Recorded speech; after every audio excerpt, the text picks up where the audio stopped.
The call came at 2047 in the morning. I know the exact time because I'd been lying awake anyway, staring at the water stain on my bedroom ceiling, the one I kept telling myself I'd fix before winter. My phone buzzed on the nightstand and I almost didn't answer. It was a number I didn't recognize. Local area code, but no name saved. Normally I'd let it go to voicemail. Something made me pick up. Uncle Tate? The voice was so small I thought I'd misheard. Barely above a whisper, like she was afraid of being caught. Uncle Tate, it's me. It's June. My niece, 7 years old, my older brother Percy's daughter. I sat up straight. June? Hey, what's wrong? Where are you? I'm at Grandma's house. A pause, then, quieter. I'm really hungry. I haven't eaten since yesterday morning. And I don't know where Grandma went, and the door to my room is locked from the outside, and I couldn't find any other phone. But I found this one in the drawer, and I remembered your number because you made me memorize it. Remember? You made me memorize it. I was already standing, already reaching for my jeans. I remember, I said. I remember. June, listen to me. Are you hurt? No. Just hungry. And it's really dark. I'm coming right now. Don't hang up. My mother's house was 22 minutes away on a normal night. I made it in 14. Here's what you need to understand about my family before any of this makes sense. My brother Percy and I grew up in a small house on the east side of Millhaven, Ohio. Our parents, my father Leonard and my mother Gloria, were not cruel people. Not in the obvious way. They paid their bills. They kept the heat on. They showed up to graduations. But there was always something transactional about the way they loved. Like affection was a currency they managed carefully and distributed only when they felt the return was worth it. Percy got more of it than I did. He was charming, good-looking, the kind of person who made friends by accident. I was quieter, more careful. I left for Columbus at 18 and built a life that looked nothing like the one I came from. A decent job in logistics, a one-bedroom apartment I was proud of, a small circle of friends who didn't know anything about Millhaven. Percy stayed. He married a woman named Dara when they were both 24. June was born a year later. This tiny, serious-faced baby who looked at you like she was already trying to figure out your angle. I loved her immediately and without reservation in a way I hadn't expected to feel.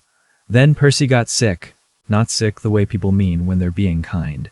Percy developed a drinking problem that turned into a pill problem that turned into something the family stopped naming out loud. By the time June was 5, Dara had taken her and moved back to her parents' place in Tennessee. Percy went into a treatment facility downstate. He'd been there 8 months when I got that phone call. My parents stepped in as June's guardians. Temporary, everyone agreed. Just until Percy got stable and Dara figured out her situation.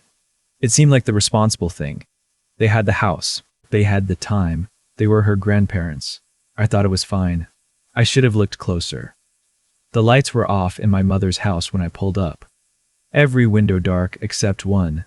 A faint glow upstairs, the room I knew they'd set up for June after she arrived. I knocked first, then knocked harder. No answer. I tried my mother's cell phone. It rang through to voicemail. I walked around the side of the house to the back door. Unlocked. I went in. The kitchen was clean. Too clean, almost staged, like no one had cooked in it recently. The refrigerator had condiments, a block of cheese going soft at the edges, half a bottle of orange juice. I opened the freezer. 2 microwave meals.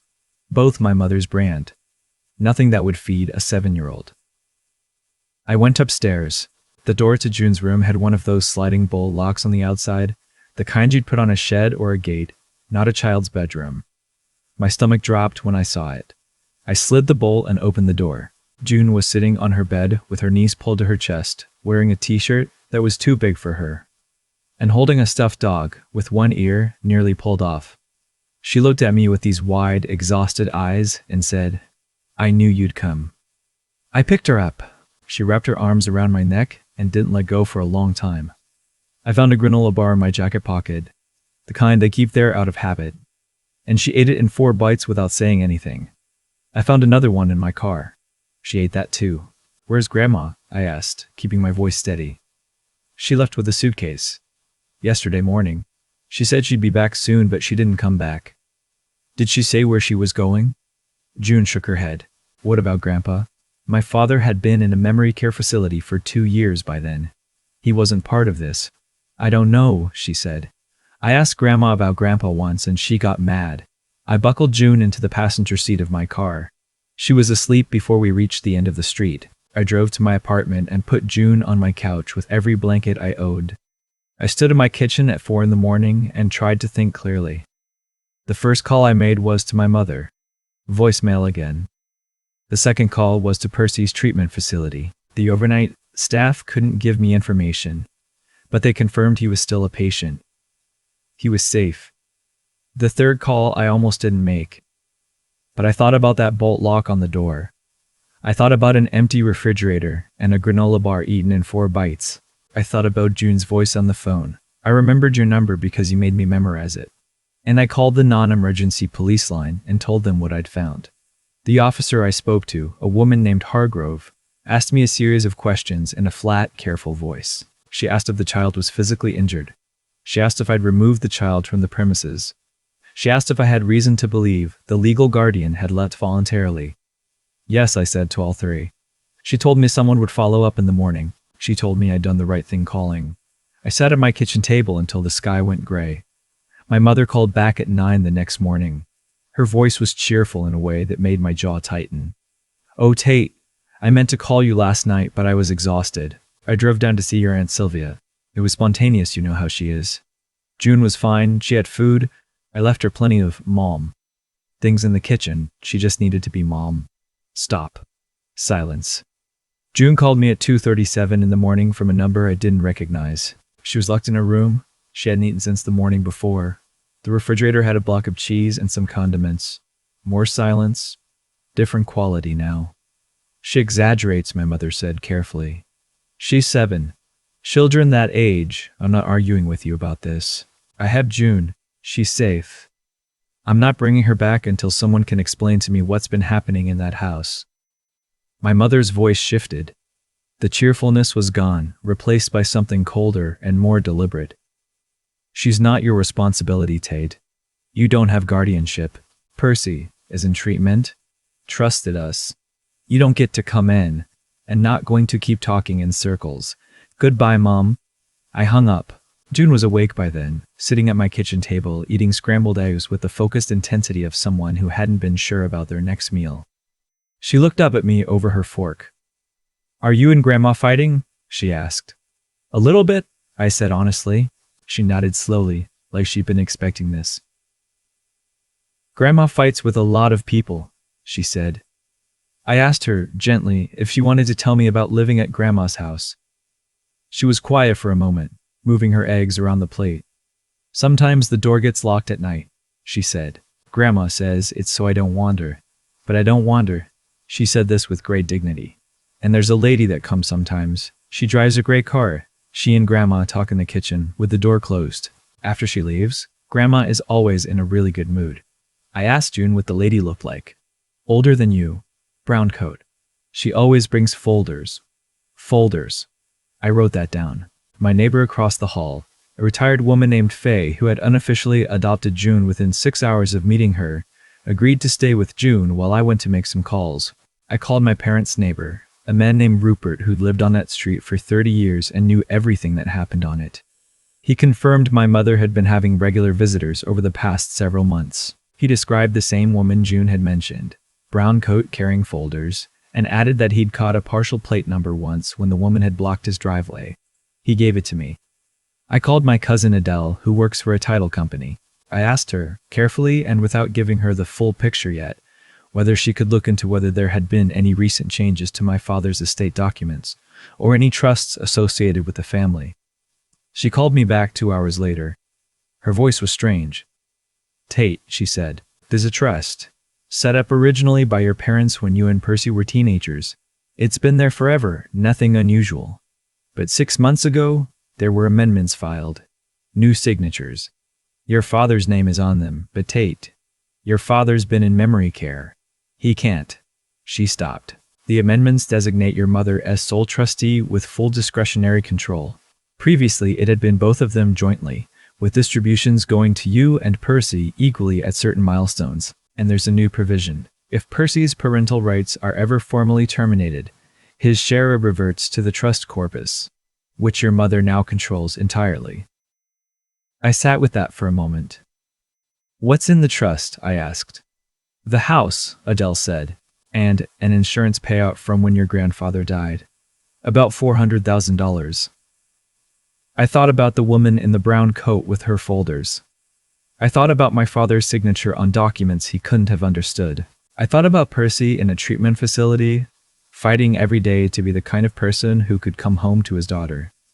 I thought about a bolt lock on the outside of a little girl's door. Here's what I think was happening. What I later confirmed was happening. Though I'm going to tell you how I pieced it together, because the moment it all clicked into place is something I still think about. My mother had found an attorney, not the family's usual attorney, someone new, someone whose specialty was estate law and, specifically, expedited guardianship modifications. The woman in the brown coat. Her name was Beecham. She specialized in what I can only describe as aggressive asset consolidation, which is a polite way of saying she helped people reroute money to themselves before anyone noticed. The plan, as best I could reconstruct it, was this. Keep June in my mother's custody as long as possible. Make Percy's situation look as unstable as possible. Push for permanent termination of Percy's parental rights, which, under Ohio law, would trigger the trust provision Beecham had helped my mother insert. Percy's share of the trust would revert. My mother would have full control of $400,000, a paid-off house, and no obligations. June was not an asset in this plan. She was a complication they were managing. The locked door, the food rationing, the absence. These weren't cruelty for its own sake. They were indifference. To my mother, June was a means to an end, and once the legal pieces were in place, she likely planned to hand June back to the state and call it an unfortunate outcome. I am not a person who gets angry easily. I spent most of my adult life being the calm one, the practical one, the one who thinks before he reacts. But sitting in my car in the parking lot of a diner in Millhaven, reading the notes I'd made over the past 36 hours, I felt something ignite in my chest that I hadn't felt before. I thought about June saying, I knew you'd come. She'd bet everything on the fact that I would pick up the phone. I started making calls. The attorney I hired was named Prescott. He was 50-something, methodical, and thoroughly unbothered by difficult family situations. I sat across from him and laid out everything. The phone call, the locked door, the empty refrigerator, the trust amendments, the partial plate number, Adele's research, June's descriptions of the woman in the brown coat. Prescott listened without interrupting. Then he asked me 3 questions. Do you have the child currently in your care? Yes. Are you willing to petition for emergency temporary guardianship? Yes. And are you prepared for your mother to contest this aggressively? I thought about the coldness in her voice on the phone, the way she'd pivoted immediately to guardianship law when she realized I wasn't going to back down. Yes, I said, I'm prepared. We filed that afternoon. The next 2 weeks were the strangest of my life. I went to work every morning, came home to June every evening, and tried to build something resembling a normal routine for a 7-year-old who had, I was beginning to understand, been living in survival mode for months. She was a remarkable kid, serious in the way she'd always been, but funny too, dry in a way that surprised me. She had Percy's timing without his recklessness. She'd started 2nd grade at a school near my apartment, and her teacher, a young woman named Ms. Mies Dolan, called me after the first week to say June was clearly bright but seemed anxious, that she startled at sudden noises and hoarded snacks in her desk. That last part broke something in me. I told Ms. Dolan the situation. She referred us to the school counselor. She also, on her own initiative, compiled a report for our attorney. She'd noticed things that previous school staff apparently hadn't acted on, and she felt strongly that the record should reflect what she observed. What she described in that report, carefully and professionally, was a child who showed signs consistent with chronic food insecurity and psychological stress. She noted that June had appeared at school on multiple occasions in the same unwashed clothes, that she'd mentioned her grandmother forgetting to pack her lunch several times per week, that she'd once asked Miss Mile Dolan in a matter-of-fact voice whether she knew any good hiding spots for granola bars. That report became one of the most important documents in our case. My mother retained an attorney and filed a counter-petition within days of our filing. She also, through channels I still don't entirely understand, reached out to Percy's treatment facility and submitted paperwork alleging that Percy had expressed a preference for her continued guardianship of June. Percy called me the day he found out. I hadn't spoken to him directly since he'd entered treatment. We weren't close the way brothers on television are close. There had been years of distance, some of it my doing. Most of it the space that accumulates when you watch someone you love disappear into something you can't fix. But he called, and his voice was clearer than it had been in years, and he said, "Tell me everything." I told him everything. The silence on his end lasted a long time. I trusted them, he said finally. They were her grandparents. I thought. He stopped. "Is June okay?" "She's good," I said. "She's eating everything in my apartment that isn't nailed down." She drew a picture of Faye's cat and put it on my refrigerator. Percy made a sound that wasn't quite a laugh, but was in the same neighborhood. "I'm going to sign whatever you need me to sign," he said. "I'm going to do whatever helps her. I don't care about the money, Tate. I want you to know that. I didn't even know about the trust, not really, not what they were doing with it. I just want June to be okay." "She will be," I said. I meant it when I said it. I just didn't know yet how much work was left.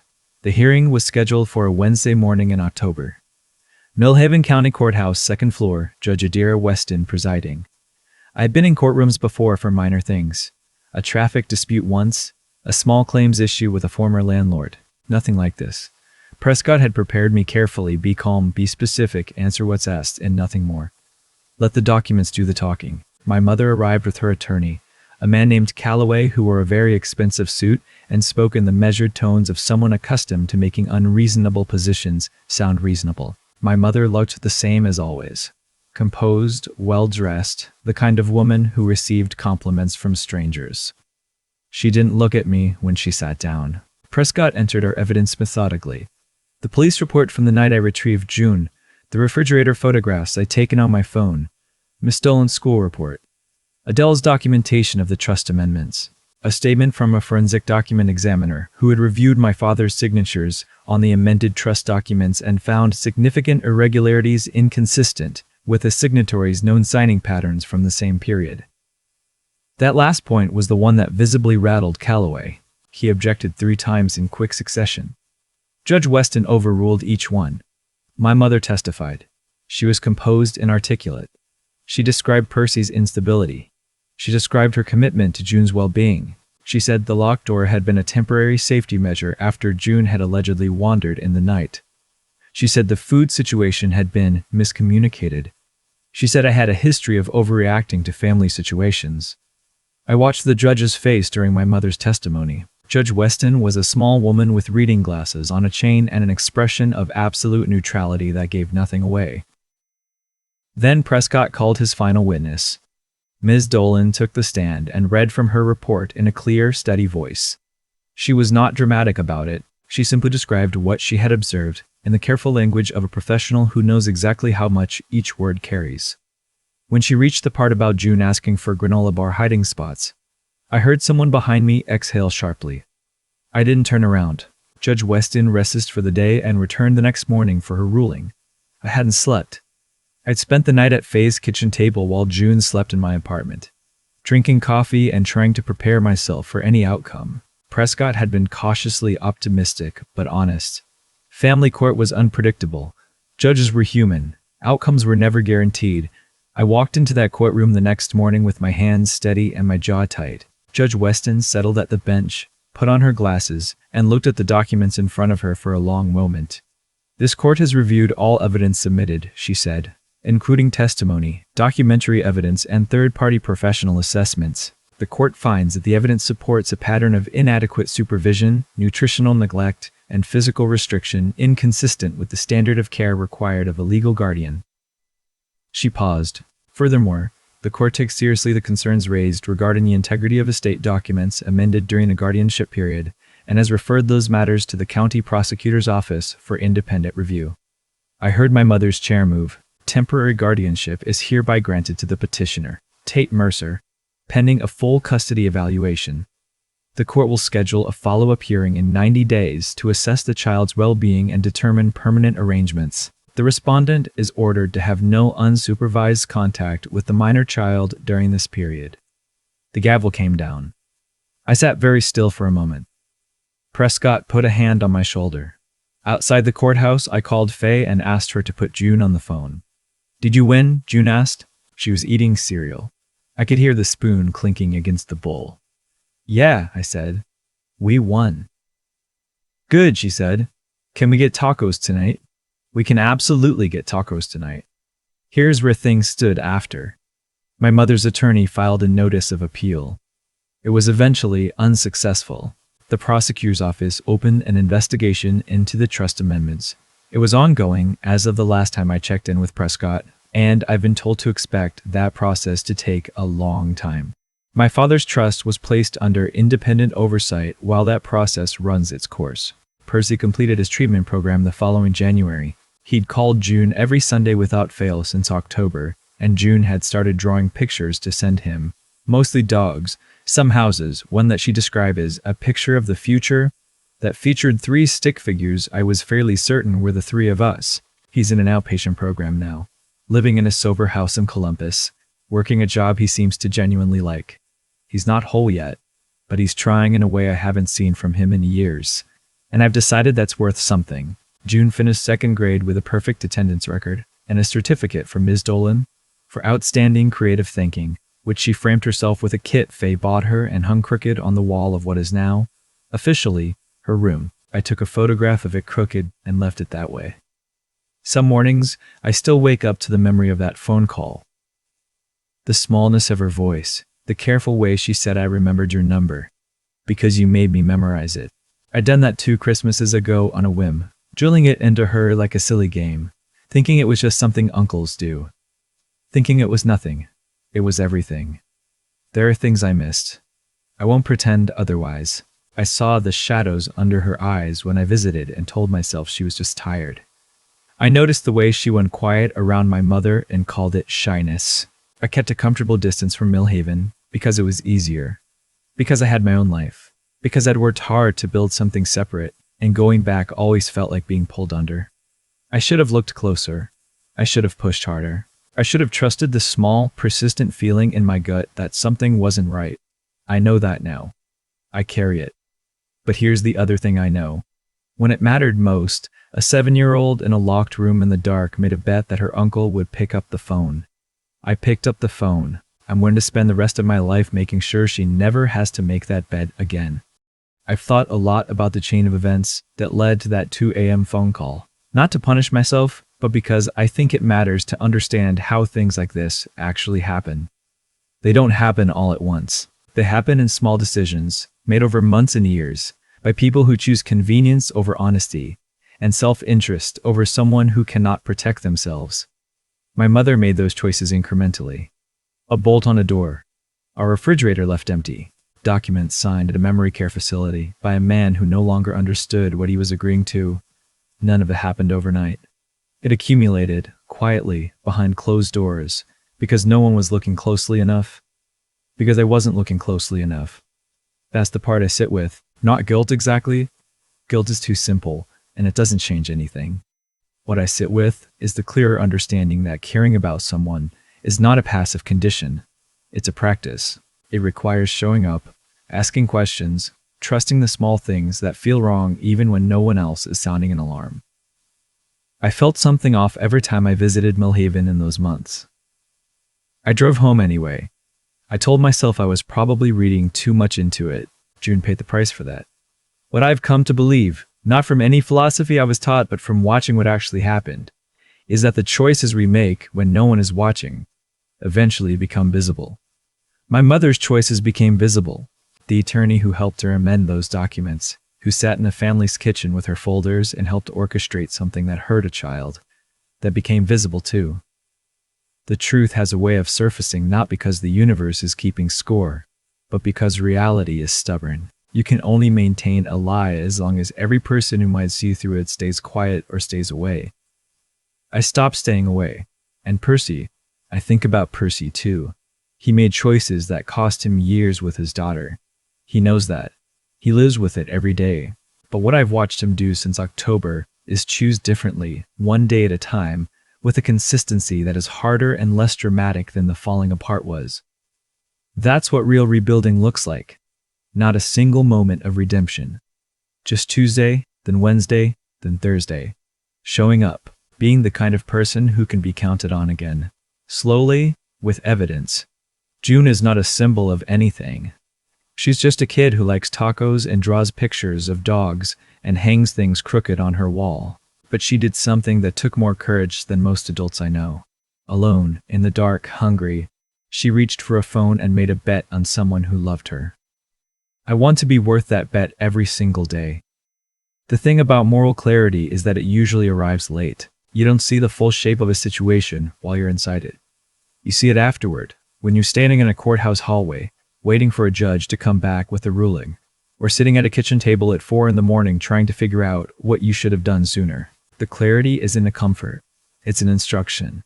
It tells you how to act the next time, and the time after that, so that the people who are counting on you don't ever have to wonder whether you'll pick up the phone. I picked up the phone. That's where it starts.